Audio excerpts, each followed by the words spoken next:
தென்னாடுடைய சிவனே போற்றி, எந்நாட்டவர்க்கும் இறைவா போற்றி. அருட்பெரும் ஜோதி அருட்பெரும் ஜோதி, தனிப்பெரும் கருணை அருட்பெரும் ஜோதி. திருஞான சம்பந்த சுவாமிகள். வேதனை தழைத்தோங்க மிகு சைவத்துறை விளங்க, பூத பரம்பரை புலிய புனிதவாய் மலர்ந்தழுத சீதவ வயல் புகழி திருஞான சம்பந்தர் பாதமலர் தலை கொண்டு திருத்தொண்ட பரவுவாம். திருஞான சம்பந்த பெருமான் திருவடிகள் போற்றி போற்றி. மாணிக்க வாசக பெருமான் திருவடிகள் போற்றி போற்றி. திருச்சிற்றம்பலம். நாங்கள் இன்னைக்கு ஐயா 8 நாள் திருவாசகம் பற்றி பேசினாரு. அந்த அனுபவமும் மாணிக்க வாசகர் கோயில் பணம் எடுத்து கோயில் கட்டலை அப்படின்றது ஐயா ஏற்கனவே 9 ரீசன்ஸ் கொடுத்துருந்தாரு. அதை நாங்கள் சொல்கிறதுக்கு தான் வந்திருக்கோம். முதல்ல நான் என்னோட அனுபவத்தை சொல்கிறேன். ஐயா 8 நாள் திருவாசகம் பேசும்போது எங்கள் அம்மா அவர் என்னெல்லாம் பேசினாரு அப்படின்னு டெய்லி சொல்லுவாங்க. அப்போ ஒரு நாள் எங்கள் அம்மா சொல்லிட்டு இருக்கும்போது நான் இந்த மாதிரி மாணிக்க வாசகர் தான் கோயில் கட்டலை அப்படின்னு உங்களுக்கு எப்படி தெரியும், ப்ரூஃப் சொல்லுங்க அப்படின்னு சும்மா விளையாட்டு கேட்டேன். எங்கள் அம்மா அப்போது தெளிவாக சொல்லலை. ஆனால் அடுத்த நாள் சண்டே அப்போது ஐயா விளக்கமாக 9 ரீசன்ஸ் கொடுத்தாரு. எனக்கு சாமியே சொன்ன மாதிரி ஃபீல் ஆச்சு. ஐயா அந்த 9 ரீசன்ஸ்க்காக எவ்வளோ எஃபர்ட் எடுத்து சொன்னது எனக்கு ரொம்ப சந்தோஷமாக இருந்துச்சு. அந்த 8 வகுப்பில் எனக்கு ரொம்ப ரொம்ப பிடிச்ச வகுப்பு அதுதான் இருந்துச்சு. இதுக்கு ஐயா போட்ட எஃபர்ட்ஸ் நம்ம எல்லாருமே ரொம்ப அப்ரிஷியேட் பண்ணோம். எல்லாருமே இதை ஈஸியாக பண்ணிட முடியாது. ஏன்னா ஒரே ஒரு காரணம் எடுத்தாலுமே திருவாசகம் முழுக்க படித்தா மட்டும் போதாது. அதை ஆராய்ச்சி பண்ணி அதை கஷ்டப்பட்டு பண்ணுறது ரொம்ப கஷ்டம். ஆனால் ஐயா அவ்வளோ கஷ்டப்பட்டு பண்ணியும் அதை ரொம்ப ஈஸியாக நம்மளுக்கு புரிகிற மாதிரி சொன்னார். அதுக்கு ரொம்ப தேங்க்ஸ் ஐயா. எப்பயுமே நம்ம சத் சங்கத்தில் என்ன சொன்னாங்கன்னா, அந்த 8 நாளில் இது ஒரு ஆராய்ச்சி அரங்கம் மாதிரி நினைங்க அப்படின்னாங்க. ஆனால் எனக்கு அந்த டே ஒரு கோர்ட் ஃபீல் வந்துச்சு. நம்மளோட மணிவாசகர் அந்த கேஸ் ஒரு ரொம்ப நாள் பெண்டிங் கேஸ் மாதிரியோ, அதை மாணிக்க வாசகர் ஒரு விக்டிம் மாதிரியோ, நம்ம ஐயா ஒரு லாயர் மாதிரி அவருக்கு வாதாடினாரு. அந்த 9 ரீசன்ஸ் கொடுத்து அவர் வாதாடினது எனக்கு ரொம்ப பிடிச்சிருந்தது.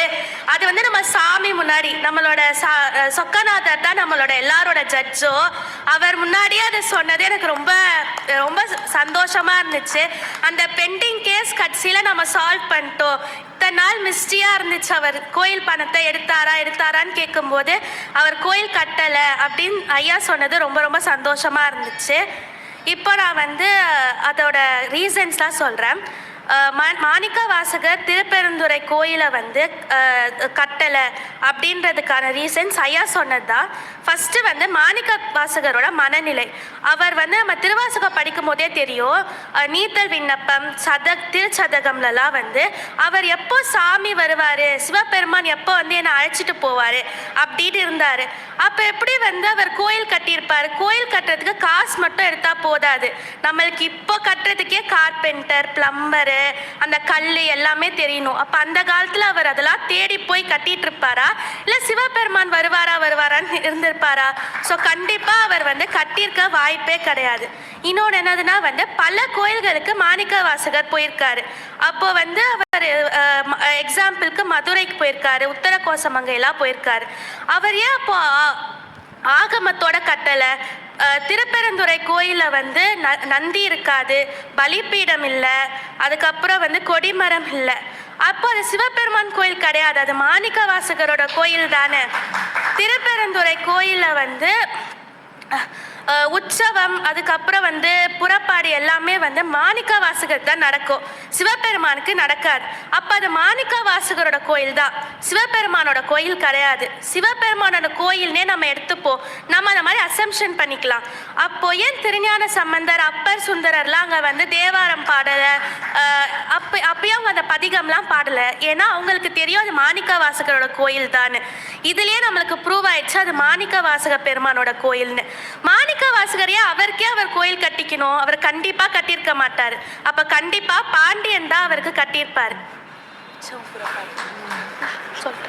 இப்போ காவியா சொல்வா. மீதி பாயிண்ட்லாம் நான் சொல்றேன். அரசர் திருப்பெருந்துறை கோயில் கட்டியிருக்காரு அப்படின்றது தான் உண்மை. ஏன்னா அதுக்கு நான் சில ஐயா கொடுத்த ரீசன்ஸை நான் சொல்கிறேன். பாண்டிய மன்னன் வந்து நம்ம மணிவாசக பெருமானை வந்து வைகை ஆற்றில் வச்சு தண்டனை கொடுப்பாரு. இப்போ அவர் ஏன் தண்டனை கொடுத்தாரு? அந்த காசு எங்கன்னு கேட்கறதுக்காக தானே தண்டனை கொடுத்தாரு. சப்போஸ் அந்த கோயில் கட்டி அங்கே இருந்தா சாட்சி அந்த கோயில் தான். அரசனுக்கே தெரியுமே, கோயில் அங்கே இருந்தா அரசனுக்கு தெரியும் காசு இப்படிதான் செலவாச்சு அப்படின்னு சொல்லிட்டு. அப்ப ஏன் வீணா மணிவாசக பெருமானை வந்து வைகை ஆற்றில் வச்சு தண்டிச்சிருக்கணும்? அது ஒரு பாயிண்ட்டு. அதுக்கப்புறம் பாண்டிய மன்னன் மிகப்பெரிய சிவபக்தன். மணிவாசக பெருமான் கோயில் கட்டணும் அப்படின்னு விரும்பியிருந்தா பாண்டிய மன்னனே மிகச் சிறப்பா கோயில் கட்டி கொடுத்துருப்பான். பிற்காலத்துல அவர் தான் கட்டினாரு. ஆனா அப்போ மணிவாசக பெருமானே கோயில் கட்டியிருந்தா சாமியே வந்து நிறைய வந்து பரியா மாத்திருக்கணும். ஏன் அந்த திருவிளையாடலை பண்ணியிருக்கணும்?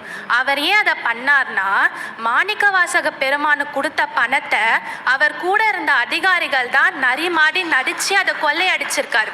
அதை உலகறிய செய்ய தான் சாமியே வந்து இந்த உலகத்துக்கு வந்து அந்த நிகழ்ச்சியை நமக்காக செய்து காட்டி ப்ரூவ் பண்ணியிருக்காரு. அது ஒரு ரீசன். அதனால மாணிக்கவாசக பெருமானோட சிறப்பை வந்து உலகறிய செய்யணும் அப்படின்னு தான் பாண்டிய மன்னன் வந்து பிற்காலத்துல திருப்பெருந்துறை கோயில அமைச்சிருக்காரு. இது ஒரு ரீசன். மாணிக்கவாசகர் மிகப்பெரிய ஒழுக்கமுடையவர், அது நம்ம எல்லாருக்குமே தெரியும். அப்படிப்பட்ட ஒழுக்கமுடைய ஒரு சீஃப் மினிஸ்டர் எப்படி அரசாங்க பணத்தை கையாளுவாரு? அரசாங்க பணத்தை தொடணும் அவர் நினைச்சு கூட பார்த்திருக்க மாட்டார்.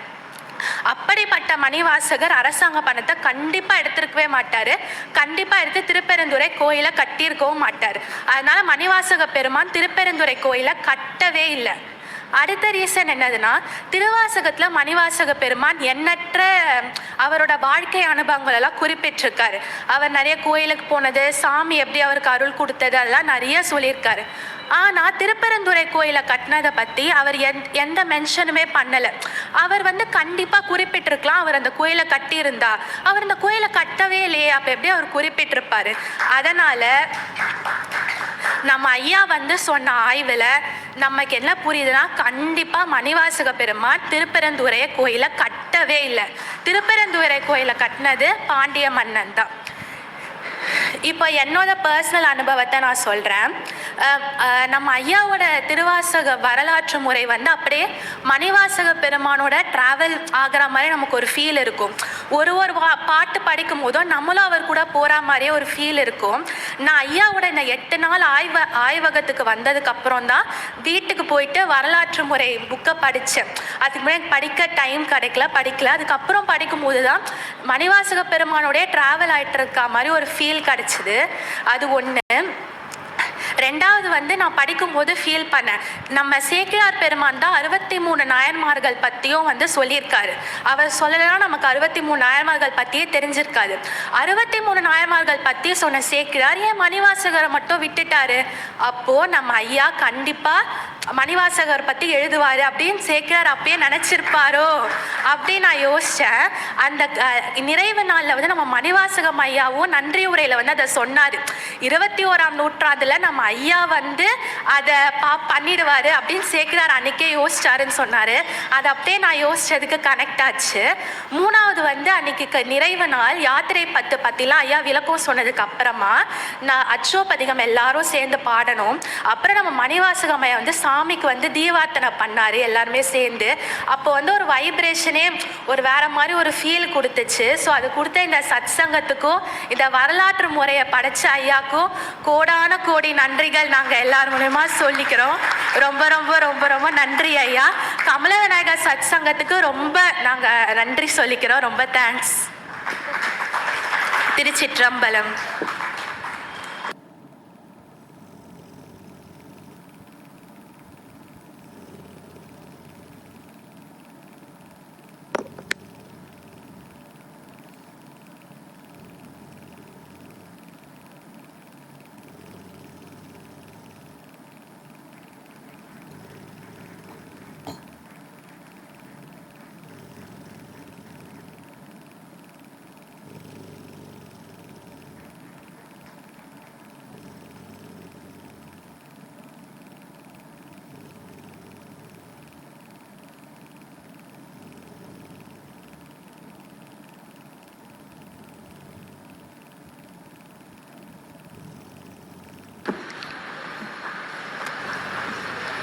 அதாவது 7.5-8 வருடமாக பாடுபட்டு மணிவாசக பெருமானை இந்த பழியிலிருந்து நீக்கிவிட வேண்டும்.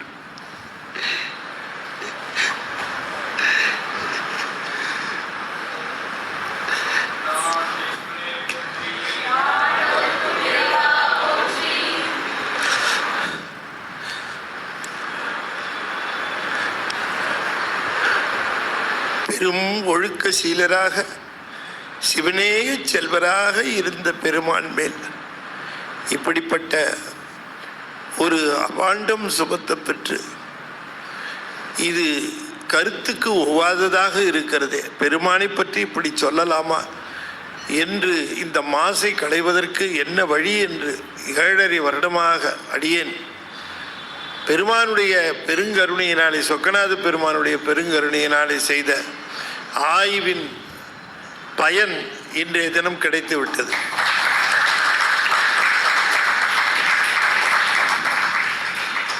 அடுத்த சந்ததிக்கு அது போயிடுச்சு, அது போதும்.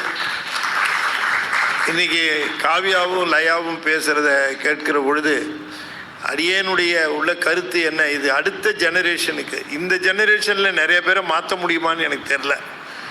ஏனென்றால் அவர்கள் அந்த மைண்ட் செட்டோடு இருக்கிறாங்க.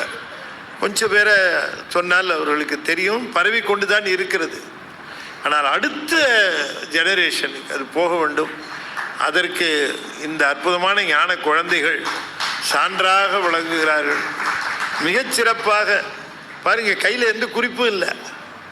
இருவரும் அவ்வளவு அற்புதமாக அந்த செய்திகளை உள்வாங்கி சொன்ன செய்திகள் அப்படியே பிழை இல்லாமல், எந்த விதமான மாற்றமும் இல்லாமல், திரிவு இல்லாமல், நான் எவ்வாறு எழுதினேனோ அப்படியே சொன்ன அந்த இருவருக்கும் சிவபெருமானுடைய பெருங்கருணை அவர்கள் வாழ்வில் சிறப்பாக இருந்து பல்லாண்டு பல்லாண்டு பல்வேறு நலன்களை அந்த குழந்தைகள் கண்டு துய்க்க வேண்டும் என்று வாழ்த்தி, உங்கள் சார்பாகவும் வாழ்த்தி மகிழ்கின்றேன். ஒரு அற்புதமான ஒரு முயற்சி. ஐயா சொன்னாங்க இன்றைக்கி, அவங்க சொல்லுவாங்கன்னு, அது பதிவு செய்து எல்லோரும் பார்க்க வேண்டிய ஒன்று, அனைவரும் பார்க்கணும், எல்லாரும் பார்க்கணும் என்று சொல்லி இந்த அளவில் அவர்களை மீண்டும் வாழ்த்தி இறைவனுடைய பெருங்கருணை அவர்களுக்கு உரித்தாகும் என்று சொல்லி, அவர்களை இந்த மாதிரி வளர்த்த தாய் தந்தை, அந்த அவர்களுக்கு, அந்த பெற்றோருக்கு, அந்த குழந்தைங்க செய்த தவம், அந்த அவங்ககிட்ட வந்து அந்த குழந்தைங்க பிறந்தது இல்லைன்னா அதுங்களுக்கு அந்த வாய்ப்பு கிடைச்சிருக்குமா? இந்த தாய் தந்தையரை பார்த்து சாமி போட்டார் அந்த குழந்தைங்களை, இந்த ஆன்மாக்களை இந்த சூழ்நிலையில் போட்டதுனால அதுங்க அந்த சிவத்தினுடைய செல்வ செழிப்பில் அதுங்க வந்துருச்சு.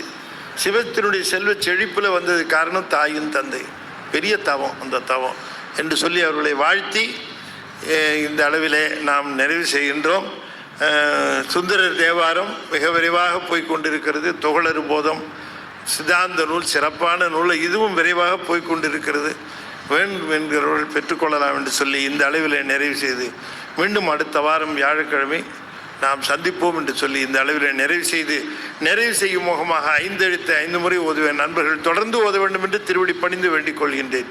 ஓ நமச்சிவாய, ஓ நமச்சிவாய, ஓ நமச்சிவாய, ஓ நமச்சிவாய, ஓ நமச்சிவாய. திருச்சிற்றம்பலம். தென்னாடுடைய சிவனே போற்றி. வெற்றிவேல் முருகனுக்கு திருச்சிற்றம்பலம்.